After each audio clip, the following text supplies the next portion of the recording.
BBC Urdu news Punjab TV के साथ मैं हूं सुबल ज़िया। बुलेटिन का कायदा आगाज करते हैं और शामिल करते हैं आज की अहम तरीन खबरें।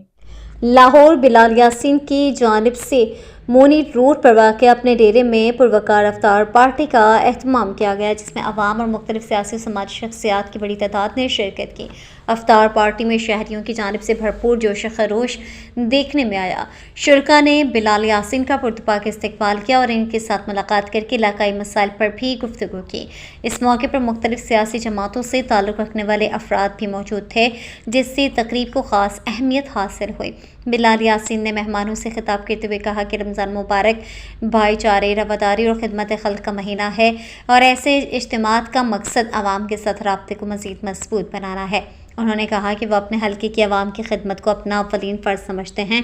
तकरीब के अख्ताम पर मुल्क की सलामती, तरक्की और खुशहाली के लिए खुसूसी दुआ भी की गई। मोनी रोड पर मुनक़िदा इस अफ्तार पार्टी को इलाके में एक बड़ी और कामयाब सियासी समाजी सरगर्मी करार दिया जा रहा है। बुलेटिन से फिलवक्त इतना ही। मज़ीद खबरों और अपडेट्स के लिए देखते रहें BBC Urdu news Punjab TV. Allah ने